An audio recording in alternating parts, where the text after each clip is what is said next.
नमस्कार दोस्तों, आप देख रहे हैं करंटिंग सागर। इसमें मुंबई में मौजूद है, गार्निकर हॉल का नाम है, ठाणे मुंबई में जो ऑडिटोरियम है, इसमें कार्यक्रम का आयोजन किया गया है। ये कार्यक्रम किस विषय को लेकर मैं आपको दिखा दूं। यहाँ पे एक बहुत बेहतरीन किताब का लॉन्च किया गया है। ये जो किताब है मंजू प्रीतम जी द्वारा लिखी गई है। विमोचन के अवसर पर कई जानी मानी हस्तियों ने यहाँ पे शिरकत की और मंजू जी के साथ में इस किताब का विमोचन किया। अब ये किताब में तकरीबन 30 कविताएं लिखी गई हैं जो आपको अब कल से आपके हाथ में हो सकती है। आपको कई जगह पे ये किताब उपलब्ध हो जाएगी। अगर आप इन कविताओं को सुनेंगे, पढ़ेंगे, देखेंगे तो आपके जीवन में एक नया परिवर्तन जरूर आएगा। बेटी ने अपनी माँ के सपनों को साकार करने का पूरा भरसक प्रयास किया है। 78 ईयर्स ओल्ड मंजू प्रीतम जी हैं। उन्होंने के मन में किस समय पे ये किताब लिखने की, उनके जीवन में किस तरीके से परिवर्तन आए, वो सारी चीजें उन्होंने इस किताब में लिखने का जो कोशिश किया है। और आपको बताइए, ये जो कविता के माध्यम से भी जो उन्होंने दर्द बयां किया है वो भी आपको समझ में आएगा। तो उनकी लाइफ में जो उतार चढ़ाव आए हैं उस चीजों को भी देखते हुए उन्होंने कविताएं लिखी है। कई कविताएं बहुत बेहतरीन है। उनको जो एक नाटक के रूप में भी यहाँ पे दिखाया गया है, कई कविताओं को गाने के माध्यम से दिखाया गया है, कई कविताओं को डांस के माध्यम से दिखाया गया है। और आप देखिए पूरी रिपोर्ट। आज के कार्यक्रम के दो उद्देश्य है। एक तो मैं कहूंगा बेटे के तौर पे मेरी माँ को सम्मानित किया जाए। हर बेटा, हर बच्चा अपने माँ से बहुत प्रेम करता है, लेकिन मैं सही में ये मानता हूँ कि मेरी माँ में बहुत सारे गुण है, बहुत सारे कला है, बहुत क्षमता है। जो अप्रिसिएशन मिले तो वो भी बहुत प्रोत्साहित हो जाएगी और खुश हो जाएगी। अक्सर ये होता है कि लोग अपने माँ बाप को के बारे में अच्छा बोलते हैं या कुछ कार्यक्रम रखते हैं उनके बारे में उनके गुजरने के बाद, बट जब जिंदा है, जब जीवित है, हम सब तो सेलिब्रेट नहीं करते लाइफ को। तो ये एक मकसद था कि हम मेरी माँ के सारे जो टैलेंट्स है तो उसको सेलिब्रेट किया जाए और एक कार्यक्रम उसके लिए रखा जाए। हमको समाज में ये बताना है लोगों को कि age is not a limitation, कि किसी भी एज में कोई भी कुछ भी कर सकता है। और अगर सिर्फ अपने अंदर जो है सारे अनुभव जो है उसको थोड़ा व्यक्त करे, थोड़ा एक्सप्रेस करे, बाकी लोग कितना कुछ सीख सकते हैं उसमें से। वो कब से लिख रही थी और आपको कब लगा कि आपकी मदर की किताब को आप पब्लिश ही करवा दें? मुझे नहीं लगा था कि मेरी मदर कोई बड़ी पोएट है या कुछ है। माँ है, अच्छी माँ है, खाना अच्छा खिलाती थी। बैंक की ऑफिसर थी वो। 29 years she was officer in Bank of India. Started as a trainee और ऑफिसर बन गई वो वहां पे। वॉलंटियर रिटायरमेंट लिया उन्होंने। तब तक तो हमें कुछ पता नहीं था कि उनमें क्या गुण है, क्या टैलेंट। बाद में पता चला कि वो जब 10 साल की उम्र की थी उन्होंने ऑल इंडिया रेडियो में कार्यक्रम किए थे, वॉइस ओवर का काम किया था। वहां पे कुछ परफॉर्मेंस नाटक भी किए थे लखनऊ में, कलकत्ता में उन्होंने एज अ चाइल्ड आर्टिस्ट। वो सब छोड़ दिया उन्होंने। जो घरेलू रिस्पॉन्सिबिलिटीज है, जो जिम्मेदारियां हैं, उनको माँ की जिम्मेदारी वो संभालने लगे। फिर बाद में पता चला कि ये माँ लिखती भी है, उनके कुछ कागज जैसे मिले हमें, तो उनसे बातचीत जब हुई तो ये सब उसको इकट्ठा करके एक बुक में बना के हम अभी पेश कर रहे हैं। और बाकी यहाँ पे जो लोग आए हुए हैं, ये तो बहुत अच्छा लग रहा है जिस तरह से ये पेश किया गया है। मुझे लग रहा है कि ये लोगों के दिल को छुएगा, क्योंकि लेकिन ये कविताएं जो है वो इतनी सरल है, इतनी पावरफुल है और इतने सिंपल बातों के ऊपर है कि मुझे लगता है कि लोगों के दिल को छुएगा। भारत की संस्कृति जो है उसमें इतना कुछ है जो हमें विश्व को सिखाना चाहिए। इसलिए हमें विश्व गुरु बनना चाहिए वापस फिर से। माँ बाप जो है वो बच्चों को जब वो निर्बल होते हैं उनको वो संभालते हैं, पाल पोस के बड़ा करते हैं। तो ये बच्चों का कर्तव्य है कि वो अपने माँ बाप के लिए भी कुछ करें, ना कि वो वेस्टर्न फिलोसफी की उनको ओल्ड एज होम में भेज दे या उनके साथ बुरा बर्ताव करे। ये गलत है। ये हम मानते हैं तो ये हम करते हैं। इससे अगर कोई प्रेरित होके वो भी अगर करने लगे और अपने माँ बाप को आदर देने लगे और उनको बहुत सारा ढेर सारा प्यार देने लगे तो ये मैं तो खुश रहूंगा अगर ये होगा। तो बचपन से ही मुझे साहित्य में, कविता में, नाटक में बहुत ही रुचि थी। और लखनऊ में थी मैं तो उर्दू शेर व शायरी, वहाँ की नजाकत, उससे मैं बहुत ही इम्प्रेस हो गई थी।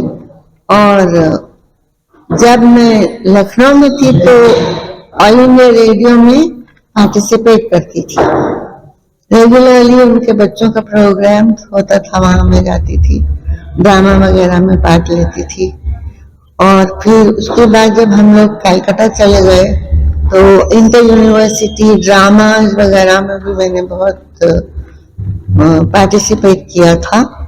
वहाँ के आकाशवाणी में भी एक प्रोग्राम दिया था। बैंक ऑफ इंडिया में उच्च अधिकारी थी। दूसरी सामाजिक रिस्पॉन्सिबिलिटी जो होती हैं उन सबको पूरा करते करते मुझे अपनी रचनात्मक क्षेत्र में मैं उतना जा न पाई। वो सारे कर्तव्य मैंने निभाए और जब मैंने वॉलेंटरी रिटायरमेंट ले लिया बैंक से, बैंक में थी तब भी मैगजीन्स में लिखती थी, रुचि थी लेकिन टाइम न मिला, जितना कर सकी किया। फिर जब मैंने बच्चे सेटल हो गए, मैंने वॉलेंटरी रिटायरमेंट ली और हम लोग सब बॉम्बे आ गए। मेरे बेटा अविनाश अमेरिका चले गए थे पढ़ने। तो यहाँ पर ये वेटरन सिटीजन फोरम ज्वाइन किया और कविताएं लिखना शुरू की। हम लोगों के अपने ग्रुप्स हैं जहाँ हम अपनी जिसकी जो कला होती है, कोई गाते हैं, कोई कविता करते हैं। क्या लग रहा है आपको ये पुस्तक जो आपकी संस्करण आ चुका है, इसके अलावा और भी कोई पुस्तक लिखने वाली है आपको? और भी कोई पुस्तक के बारे में? ऐसा है कि हाँ, मैं लिख भी रही हूँ। मैं एक्चुअली अपनी ऑटोबायोग्राफी लिख रही हूँ। लखनऊ में आके हम लोग ने जिंदगी फिर से स्टार्ट की, उसके बारे में मैं लिख रही हूँ और आशा करती हूँ कि उसको प्रकाशित किया जाएगा। मेरा नाम नितिन शर्मा है और मैं एक चित्रकार हूँ। विद इन्फिनिटी बैनर के जरिए मैं क्रिएशंस को, दूसरों की क्रिएशंस को आगे बढ़ने के लिए और उनकी कला को और उभारने में मदद करता हूँ। मंजू जी ने बहुत ही खूबसूरती से इन कविताओं को लिखा है और जीवन और समाज की अलग अलग समस्याओं को और उनके समाधानों को प्रस्तुत किया है। तो उनकी ही कविताओं से लेकर मैं प्रेरित हुआ और इन्हें मैंने बनाया। जब ये इस किताब में लिखने में आपकी क्या भूमिका रही? लिखने में, छपने में, डिजाइनिंग में आपकी क्या भूमिका है? केवल प्रकाशित करने में और इसकी डिजाइनिंग में जरूर मेरा हाथ रहा, मेरा योगदान रहा। तो इसमें चित्र लगाए गए हैं कविता के साथ में, जो पेजों पे जो चित्र हैं वो चित्र सर्च आपने अपनी मर्जी से किए या किसी की राय से किए? जो भी भाव कविता कह रही थी उसी को लेकर मैंने स्केच किया है। जीवन और समाज को लेकर जितनी भी बातें हैं, जितनी भी समस्याएं हैं, व्यक्ति विशेष को लेकर जितनी भी समस्याएं हैं, उनको लेकर मंजू जी ने कविताएं लिखी और वो ही मैंने चित्रकारी में उतारा। नमस्कार, मैं डॉक्टर विजय गजारिया से, मैं कार्डियोलॉजिस्ट हूँ। थाना में स्थित जुपिटर हॉस्पिटल में कार्डियोलॉजी की मैं प्रैक्टिस करता हूँ और पिछले 18 साल से मैं हार्ट का स्पेशलिस्ट बोल के यहाँ पे कार्यरत। सर, आज आप इस प्रोग्राम में आए जहाँ पे एक बुक लॉन्च की गई है, तो क्या कहेंगे इस बुक के बारे में? मुझे मालूम नहीं था कि मैं अतिथि के रूप में हूँ। मैं असल में एक परिवार का मेंबर बोल के इस जगह पे आया हूँ। आज इस बुक लॉन्च की कार्यक्रम में मुझे शामिल होकर एक नया अनुभव मिला है कि ऐसे प्रोग्राम में मैं कभी आया नहीं था कि कोई बुक लॉन्च की प्रोग्राम में मुझे आज प्रथम अनुभव मिला है। मुझे बहुत आनंद हुआ। असल में एक डॉक्टर बोलिए तो हमारे लिए ऐसा है कि हम लिटरेचर और ये कविताएं और इस दुनिया से थोड़ा दूर रहते हैं, कि हमारा काम अलग रहता है। लेकिन बहुत आनंद हुआ इस कार्यक्रम में शामिल होकर और कविताएं पढ़ के। बाकी की कविताएं मैं घर पे जरूर पढ़ूंगा परिवार के साथ, परिवार के मेंबर्स को भी, और मेरे मित्र परिवार को भी बोलूंगा कि बुक जरूर ले और कविताएं पढ़े। मैं सभी समाज के लिए एक डॉक्टर बोल के हूँ, लेकिन मैं दिल से प्रार्थना करता हूँ कि इस परिवार के हर मेंबर को लंबी जिंदगी मिले, अच्छा स्वास्थ्य हासिल हो। मैं प्रीतम और मंजू जी को तकरीबन पिछले 15 साल से जान रहा हूँ। तो आज का प्रोग्राम देख के पुरानी यादें, जो उनका नाम है पल, वो पल हमें भी याद आ गए जो पिछले उनके साथ हमने बिताए थे। अभी आपने जो वहां पे देखा, जो कुछ कविताओं को पढ़ के सुनाया गया, उसके ऊपर कुछ एक्ट भी किया गया, तो कैसे लगी आपको उन कविताओं को देख के और सुन के? क्या आपके मन में क्या विचार है? मतलब बहुत अच्छा लगा। NCR करंट न्यूज को सब्सक्राइब करें और नोटिफिकेशन सबसे पहले पाने के लिए दबाएं बेल आइकॉन।